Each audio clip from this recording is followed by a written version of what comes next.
Buenas tardes, soy Said y les doy la bienvenida a este programa especial donde exploraremos un capítulo crucial en la historia de México, la caída de Tenochtitlán y el proceso de la conquista.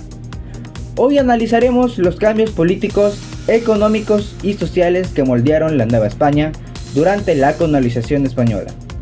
Iniciaremos con la caída del Gran Imperio Mexica y cómo la corona española estableció poder en estas tierras. Para comenzar, nuestra reportera Camila nos explicará la instalación de las instituciones y el sistema de gobierno español en el nuevo territorio conquistado. Adelante, Camila. Gracias, Said. Las instituciones de poder en la Nueva España fueron el virrey, la máxima autoridad, quien ejercía el poder por 3 años y dependía del rey para renovar su cargo. El virrey proclamaba las leyes y expedía reglamentos, ordenanzas, licencias, bandos y decretos. El Consejo de Indias, una autoridad colegiada que gobernaba a la Nueva España en nombre de la corona. Las audiencias, un sistema que se encargaba de la justicia y controlaba a las autoridades coloniales, los gobernadores, autoridades de las provincias, los alcaldes mayores, autoridades de las ciudades y la zona rural, los cabildos o ayuntamientos, autoridades de las ciudades o repúblicas de españoles que resolvían, reglamentaban y ejecutaban todo lo concerniente a la vida de la ciudad o del municipio. Los caciques locales, autoridades de las comunidades indígenas que eran vigiladas y controladas por los encomenderos, frailes y funcionarios menores. El virreinato fue la máxima expresión territorial y político-administrativa de la América Española.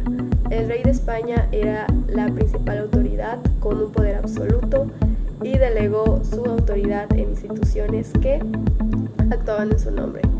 Las instituciones fueron el rey, el Consejo de Indias, la Casa de Contratación de Sevilla, el virrey, las audiencias, los gobernadores y los ayuntamientos o cabildos. El sistema de gobierno de la Nueva España durante la época colonial se caracterizó por ser centralizado y jerarquizado, con el rey de España como la máxima autoridad.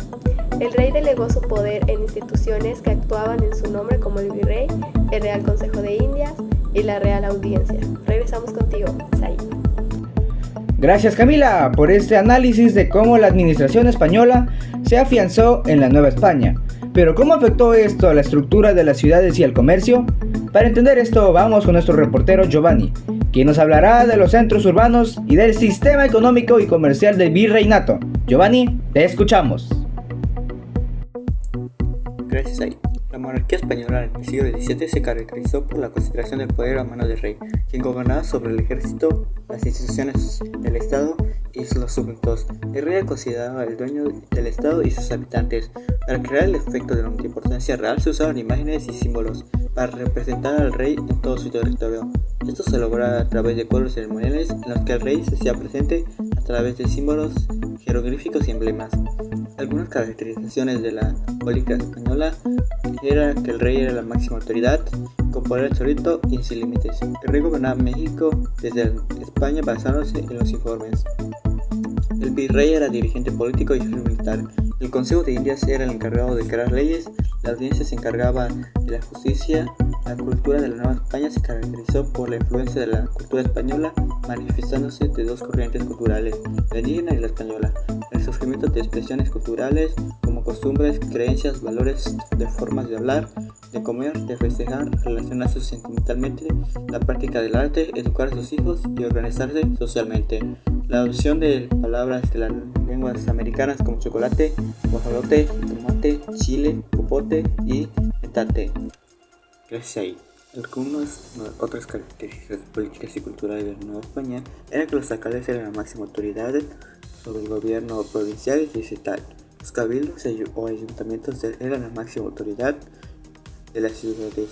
La Iglesia Católica tenía diócesis y obispos cuyo deber era cristianizar a los nativos y atender las necesidades espirituales de los españoles.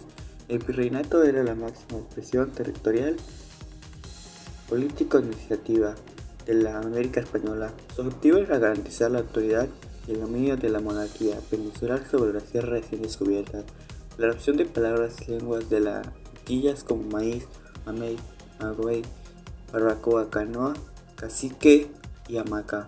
La organización de la sociedad en estos estamentos, corporalizaciones y según el origen étnico de las personas. La expresión de desigualdad, de diversidad cultural, en lo social y económico con la población española disfrutaron de beneficios de las riquezas novohispanas y el pueblo indígena viviendo en condiciones de pobreza. Fueron antiguos ahí. Impactante, Giovanni. Sin duda, el comercio y la minería fueron los pilares de la economía virreinal. Ahora bien, con el paso del tiempo surgieron cambios significativos en la administración colonial. Para hablar de la reforma borbónica y su impacto en la Nueva España, vamos con nuestra reportera, especialista en temas históricos. Te escuchamos, Frida.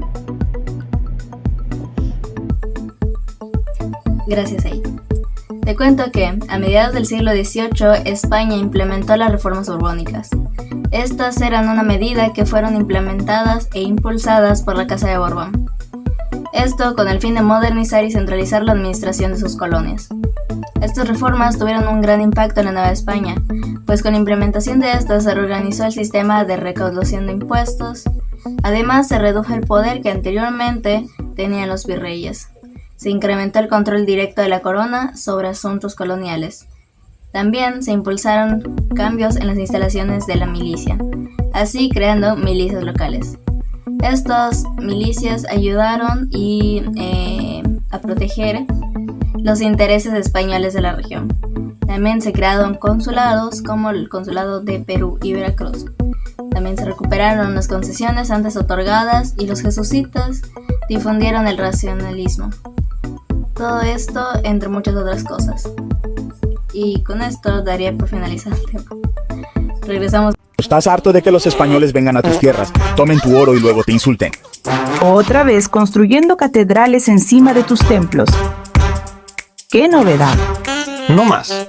Únete a la resistencia y dile adiós a los conquistadores entrometidos, porque defender tu territorio nunca había sido tan necesario.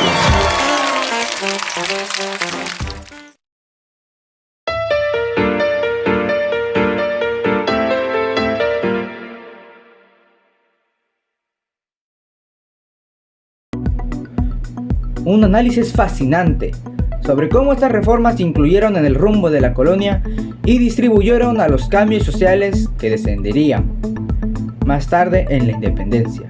Para finalizar este recorrido por el virreinato, volveremos con Gaby, que nos brindará una visión más profunda sobre el impacto económico y comercial en los centros urbanos del virreinato. Adelante, Gaby. Gracias, Aid. Ahora hablaremos sobre las principales ciudades y su papel en el comercio económico y los centros urbanos. En los centros urbanos, la Ciudad de México fue la capital y el centro urbano más importante del virreinato. Otras ciudades importantes fueron Puebla, Guadalajara, Oaxaca y Mérida. Los centros urbanos eran los principales centros de poder político, económico y cultural. El sistema económico, la economía en el virreinato se basaba principalmente en la explotación de recursos naturales como la minería, la agricultura y la ganadería. El sistema económico estaba organizado en torno a la encomienda y el repartimiento, sistemas que permitían a los españoles explotar el trabajo y los recursos de los pueblos indígenas. La economía también se beneficiaba del comercio con Europa y Asia a través del puerto de Veracruz. En el sistema comercial del virreinato se basaba en monopolio comercial español, que restringía el comercio con otros países. En el comercio se centraba en la exportación de productos como la plata, el cacao y el algodón, y la importancia de productos europeos como textiles y manufacturas. La Feria de la Ciudad de México era un importante centro comercial que traía comerciantes de toda la región. Y es así como en el virreinato de la Nueva España fue una entidad política y administrativa que abarcó una gran parte de América del Norte y Central durante el periodo colonial. Con esto termino y regreso contigo, Said. Muchas gracias, Gaby. Sin duda, el virreinato de la Nueva España fue un periodo de grandes contrastes con avances económicos significativos, pero también con profundas desigualdades. Esperemos que esta cobertura les haya brindado una perspectiva clara de los procesos clave en la información de la colonia. Nos despedimos de hoy, los esperemos en la próxima semana en misión para seguir explorando los eventos que marcaron la historia de México. Buenas tardes.